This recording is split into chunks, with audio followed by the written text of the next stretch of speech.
আসসালামু আলাইকুম রহমতুল্লাহ। সুপ্রিয় শিক্ষার্থী, কেমন আছো সবাই? ওয়েলকাম করছি নতুন আরেকটি লজিক ফাংশনের ক্লাসে। আমরা গত কয়েকটি ক্লাসে তোমাদের লজিক ফাংশন নিয়ে আলোচনা করেছি। এর ধারাবাহিকতায় আজকে আরো দুইটা লজিক ফাংশন নিয়ে আমরা আলোচনা করব। ঠিক আছে? তো তাহলে চলো আমরা শুরু করি। তুমি এখানে দেখতে পাচ্ছ, এখানে আছে a plus B whole bar plus A b এবং সম্পূর্ণটার উপরে আরেকটা হোল বার। আর 2 নম্বর আছে a naught plus B naught whole bar plus A B whole bar এবং সম্পূর্ণটার উপরে আরো একটা হোল বার। তো এত হোল বার দেখে ভয় পাওয়ার কোনো কারণ নেই। তুমি চিন্তা করবে, যত বেশি হোল বার তত অঙ্কটা সহজ। আর আমরা জানি যে কোনো লজিক ফাংশন করতে গেলে আগে ফুলবারে কাজ করতে হয়। আর ফুলবার মানে হচ্ছে ডি মর্গান। ডি মর্গানে কি বলে আমরা একটু দেখে নিই। ডি মর্গানে বলতেছে আমাদের এ প্লাস বি, তারপর যদি ফুলবার থাকে, আমরা এই ফুলবারকে যদি এখানে ভেঙে ফেলি তাহলে কি হবে? তবে এর উপরে একটা নট আছে, দেখলাম এখানে এ নট, এবং যেখানে যুগ সেখানে হয়ে যাবে গুণ। বির উপরে একটা নট, দেখলাম এখানে বি নট। বাই চান্স এখানে যদি আমাদের যুগ না হয়, যদি এখানে আমাদের গুণ থাকতো এবং তারপর যদি ফুলবার থাকতো, তখন আমরা যদি এই ফুলবারকে যদি এখানে ভেঙে ফেলতাম তাহলে এই গুণের প্রভাবিত হয়ে যেত আমাদের যোগ, এবং দুদিকে দুইটা বাট এখানে আছে। ঠিক আছে? তো আমরা এই ফর্মুলা অনুযায়ী, ডি মর্গানের উপপাদ্য অনুযায়ী আমরা অঙ্কটা করব। প্রথমে আমরা এক নাম্বারটা দেখছি। এক নাম্বারে আছে আমাদের A plus B whole bar plus A B, তার উপরে আরো একটা হোল বার। ওকে, তো আমি যদি এই অঙ্কটা করতে চাই, ডি মর্গানের যে কোনো অঙ্ক করতে চাই, তুমি যদি সহজ করে করতে চাও সবসময় চিন্তা ভাবনা করবে আমি দুইটা ভাগ করে করবো। তো তুমি এই যে অংশটা দেখতে পাচ্ছ, এখানে সেম দুইটা অংশ তুমি বানিয়ে ফেলো। তুমি লক্ষ্য করে এখানে আমরা একটা অংশ ধরতে পারি এটাকে, তারপরে এই যে এই বিচেটা আছে এটা কিন্তু আমরা আরো একটা অংশ ধরতে পারি, এবং দুইটা অংশ আমাদের সম্পৃক্ত কি দ্বারা?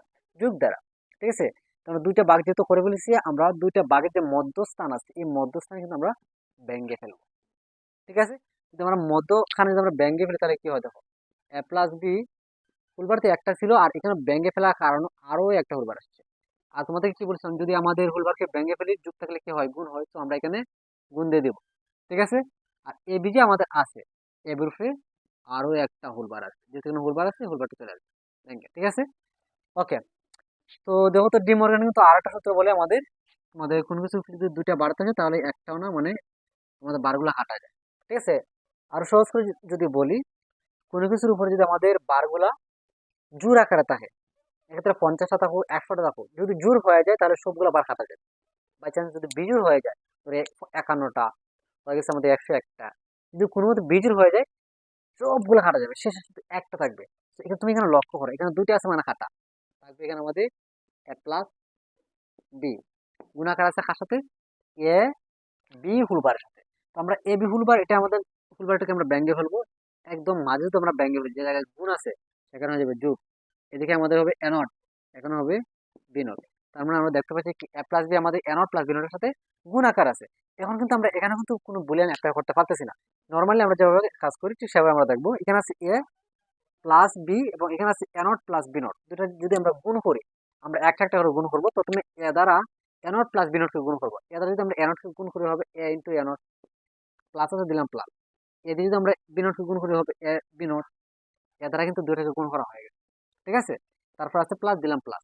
এ নটে আর বি যদি আমরা গুণ করি হবে এ নট বি, তারপর আছে প্লাস, দিলাম প্লাস। বি আর বি নট যদি গুণ করি তাহলে কি হবে? B into b naught. তো এ ইন্টু এ নট একটা কিন্তু সূত্রই আছে মৌলিক পদের মধ্যে কিছু।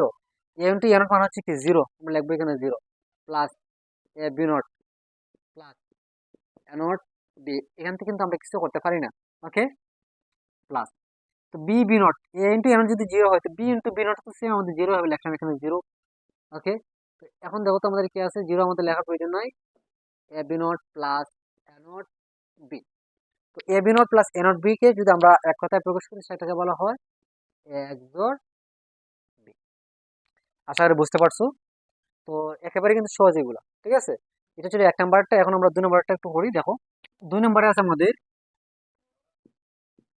এ not plus B not plus A B whole bar, এটার উপর একটা হোল বার এবং সম্পূর্ণটা উপর আরো একটা হোল বার। আমি একটা আগে তোমাদেরকে বলেছিলাম ডি মর্গানের উপপাদ্য, যদি আমাদের এ প্লাস বি তারপর যদি ফুল বার থাকে, ফুল বারকে ভেঙে ফেললে আমাদের A not into b not হয়ে যায়। মানে আমরা যদি যুগের জায়গা ভেঙে ফেলি তাহলে হবে আমাদের কি গুণ। আবার যদি গুণ যদি দেখে তারপর যদি ফুল বার থাকে, আমরা যদি গুণের জায়গা মানে এই যেখানে গুণ আছে সেখানে যদি ভেঙে ফেলি, তো গুণের পরিবর্তে আমাদের হয়ে যাবে যোগ। এই যে এখানে গুণ ছিল, ভেঙে ফেলার কারণে আমাদের এখানে হয়েছে কি যোগ, এবং দুইটার উপর দুইটা বার চলে আসছে। ঠিক এখানেও আমরা সেম একই কাজ করবো। এর আগেও তোমাদেরকে বলেছিলাম আমরা যখন ডি মর্গান উপপাদ্য অ্যাপ্লাই করবো তখন আমরা প্রত্যেককে দুইটা বিবেচনা করবো। তো তোমরা দেখো এখানে আমি কি করলাম, এ নট প্লাস বি নট ফুলনেটকে আমি একটা বিবেচনা করলাম, আবার এ বি ফুলনেটকে আমি আরেকটা বিবেচনা করলাম। এই বিবেচনা করে আমি অঙ্কটা করব। তো যদি আমরা দুইটা দুটোকে বিবেচনা করি তাহলে এখানে হচ্ছে প্লাস, আমার প্লাসের উপরে ব্যাঙ্গে ফেলি। যদি প্লাসের উপরে যদি আমরা ব্যাঙ্গে ফেলি তাহলে কি হয় দেখো, এখানে আমাদের A not plus B not full note যা আছে তা, এবং এখানে ব্যাঙ্গে ফেলার কারণে এটা হচ্ছে আরে একটা বার আসবে। আর এখানে যদি আমরা ব্যাঙ্গে ফেলি যুগের জায়গায়, তো যুগেরটা আমাদের গুণ, ঠিক আছে। তো তারপরে আমাদের এখানে কি হলো, এ বি তার উপরে একটা বার তো আগে ছিল এবং ব্যাঙ্গে ফেলার কারণে আরো একটা বার আসবে। তো এখন দেখো তো এখানে আমাদের দুইটা বার আছে, দুইটা বার মানে হচ্ছে একটা নয়, একটু আগে তোমাদেরকে বলছি মানে দুইটার মধ্যে কাটা যাবে। তাহলে আমাদের A not plus B not গুণাকারে আবার এ বির সাথে। ওকে, তো এখন যদি আমরা লক্ষ্য করি এখানে এ নট প্লাস বি নট আমাদের এ বির সাথে গুণাকার আছে, আমরা গুণটা করে ফেলি প্রথমে এ বি দ্বারা এ নটকে গুণ করি। তো এ বি দ্বারা যদি আমরা এ নটকে গুণ করি তাহলে হবে A into A not into B. A not দ্বারা কিন্তু এটা গুণ হয়ে গেছে, তারপর আছে প্লাস, এখন বি নট দ্বারা যদি আমরা এ বি গুণ করি, বি নট এ বি যদি গুণ করি তাহলে কি হবে, বি ইন্টু বি নট, এক সুন্দর গুছিয়ে লিখবে আর কি।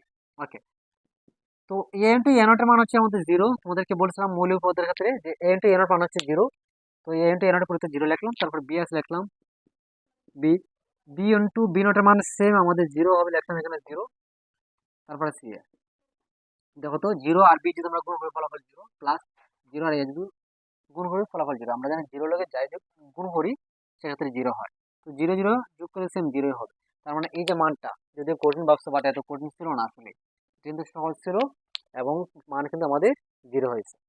তো এটাই ছিল মূলত আমাদের আজকের আলোচনা। আশা করি তোমরা প্রত্যেকে বুঝতে পারছো। আর এরপরে কোনো কনফার্ম থাকলে আমাকে অবশ্যই কমেন্টের মাধ্যমে জানাবে। আর ক্লাসগুলো ভালো লেগে থাকলে অবশ্যই বন্ধুদের মধ্যে ছড়িয়ে দেবে। দেখা হচ্ছে নতুন কোনো ভিডিওতে। এ পর্যন্ত সবাই ভালো থাকো, সুস্থ থাকো। ধন্যবাদ সবাইকে। Take care. আল্লাহ হাফেজ।